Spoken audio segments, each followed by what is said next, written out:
Bismillahirrahmanirrahim. Assalamualaikum warahmatullahi wabarakatuh. Waalaikumsalam. Alhamdulillah sahabat holistik, kita ketemu lagi masih dengan narasumber utama kita Pak Puji Hartanto. Di sini kita akan membahas hal-hal yang terkait dengan informasi yang beredar di masyarakat. Untuk kesempatan kali ini mungkin bagi sahabat holistik sekalian yang sedang menjalani terapi, sedang dalam kondisi sakit, sedang dalam terapi minum obat, mungkin banyak ya dijumpai ada sahabat holistik yang minum dengan air putih atau kapsulnya dibuka atau mungkin dengan pisang atau dengan yang lainnya. Nah ini yang pengen ditanyakan nih Pak Puji terkait dengan perbedaan ya, sama apakah itu nanti berefek terhadap manfaat efektivitas obat itu gimana Pak Puji kalau? Jadi sebelum menjawab ini, penyediaan ramuan obat ya herba ataupun toga itu ada satu disediakan dalam bentuk segar ditumbuk. Itu yang paling kuat, ditumbuk, diperas tanpa dicampur air atau dicampur air sedikit. Itu kerjanya paling kuat, paling kencang. Kemudian yang kedua, direbus.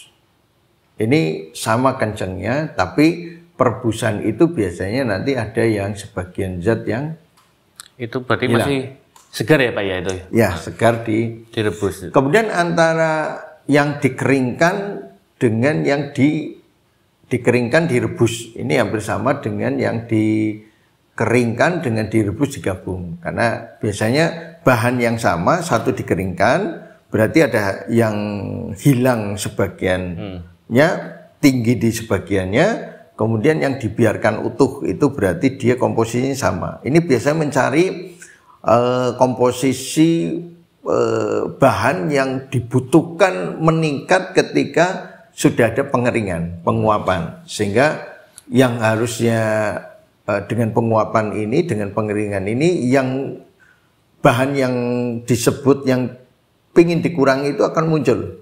Tapi kalau segar masih dengan komposisi air yang banyak itu jadi imbang itu. Contoh kayak gitu. Atau kayak jamur lingsi, ambil ketika dia baru umur seberapa ditambah yang sudah tua.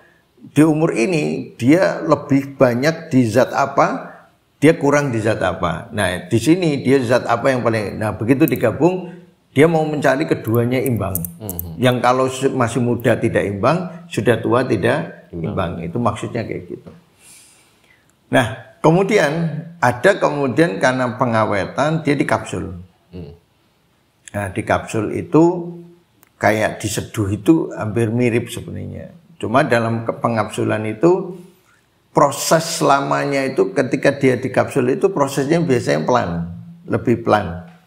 Karena dia kebuka dulu kapsulnya, kemudian sebagian muncul, kemudian sebagian terserap, mulai diserap. Nah, sebagian masih di kapsul. Begitu semuanya pecah, baru semuanya ini. Beda dengan yang diseduh, dibuka kapsulnya, diseduh. Itu otomatis begitu diminum semuanya keserap dengan cepat. Maka potensi kecepatannya itu kapsulnya dibuka, diseduh. Dengan air hangat atau air panas itu. Kalau air dingin dia tidak konsentrasi yang ada di kapsul itu tidak langsung keluar. Karena air dingin itu tidak memacu dia untuk keluar itu. Tapi kalau air mendidih panas dicampurkan itu memacu cepat. Di samping rasa hangat daripada air itu mempercepat proses pembukaan pori-pori yang ada di dalam tubuhnya ketika dia terjadi penyerapan itu. Nah itu atau mengaktifkan organ yang berfungsi untuk penyerapan itu. Nah kemudian ketika dia dicampur dengan pisang itu sama aja, dengan teh sama aja. Cuma ketika dia minum herba dengan teh, sifat teh itu bertentangan dengan herba itu biasanya ada hambatan. Kalau pisang juga, pisang itu ada hambatan walaupun mungkin dia makan pisangnya sedikit. Tapi kalau makan pisangnya kapsulnya satu, terus makan, terus dihabisin satu yang gede, itu juga punya pengaruh gitu terhadap penyerapan gitu. Makanya, tapi kalau saya nggak bisa makan kapsul kalau nggak ini, sebenarnya cukup dibuka, diseduh aja kan bisa. Tapi saya nggak doyan rasanya, ya sudah kan manusia ya sak bisanya gitu. Kalau ternyata efeknya masih bisa ya udah nggak apa-apa, nggak ada masalah gitu. Cuma nilai kalau dihitung nilai penyerapan dan mesti ada terganggu, ada pengurangan. Tinggal masalah pengurangannya signifikan atau tidak kan tergantung kondisi masing-masingnya. Nah itu gambarannya kayak gitu. Iya. Ya itu ya sahabat asik sekalian. Jadi memang masing-masing punya manfaat, punya keuntungan sendiri-sendiri terkait dengan efektivitas.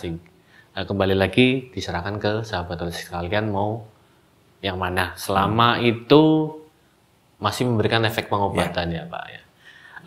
Sahabat sekalian, kalau ada hal-hal yang pengen ditanyakan, silakan ditanyakan di kolom komentar. Insya Allah apabila ini menjadi kemanfaatan, silakan bisa disebarluaskan, di-share ke teman-teman sekalian. Sampai ketemu lagi. Assalamualaikum warahmatullahi wabarakatuh. Waalaikumsalam.